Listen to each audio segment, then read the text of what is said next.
রায় তো হয়ে গেছে, তো এই রায়ে পরিবার থেকে আবু সাঈদের বাবা জানালো যে এই রায়ে অসন্তুষ্ট।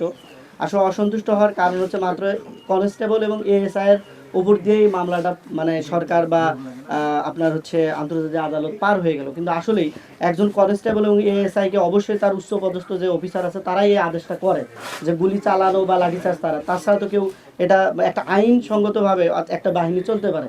তো সেই ক্ষেত্রে অবশ্যই যারা ইন্ধনদাতা, যারা আদেশদাতা, তাদেরকে মৃত্যুদণ্ড না দিয়ে শুধুমাত্র দুইটা কনস্টেবলের উপর দিয়ে এই মামলার রায় আজকে ঘোষণা করলো। তো অবশ্যই পরিবার আছে, আবু সাঈদের ভাই আছে এবং আসামি পক্ষের যে আইনজীবী আছে এবং রাষ্ট্রের সাহায্য নিয়ে যদি আপিল করা যায় তো অবশ্যই পরিবার এই রায়ের বিরুদ্ধে আপিল করবে। এই রায়ে মাত্র দুইজন আসামিকে যাবজ্জীবন, দুইজন আসামিকে মৃত্যুদণ্ড দিয়েছে আর তিনজনকে যাবজ্জীবন দিয়েছে। অন্যান্য আসামিদেরকে বিভিন্ন মেয়াদে শাস্তি দেওয়া হয়েছে। আসলে এই জুলাই গণ অভ্যুত্থানের যে হত্যাকাণ্ড হয়েছে আসলে দিনের আলোর ন্যায় একটা সকলেই দেখেছে যে কারা হত্যা করেছে, কারা সম্পৃক্ত ছিল।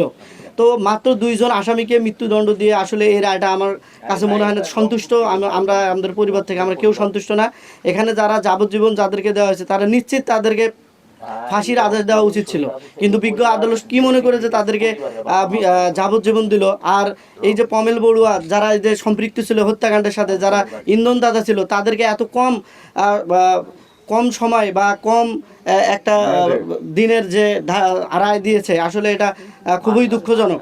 এইভাবে যদি একটা এত বড় একটা মামলার রায় শুধুমাত্র দুইজন আসামিকে মৃত্যুদণ্ড দিয়ে যদি পার পায় তাহলে আসলে এটা দুঃখজনক, খুবই দুঃখজনক। আমরা আশা করছি আসলে এই রায়ের যদি আরও অন্য কিছু করা যায়, আপিল করা যায়, করেও যদি সাজা বাড়ানো যায় তাহলে অন্তত পরিবার থেকে সবাই খুশি থাকবে। আমরা আসলে এই দুইজন আসামিকে মাত্র মৃত্যুদণ্ড দিল এটা মানে আশা করি না। আবার অনেক আসামি আবার পলাতক, তাদেরকে ধরারও কোনো ধরনের পদক্ষেপ নাই।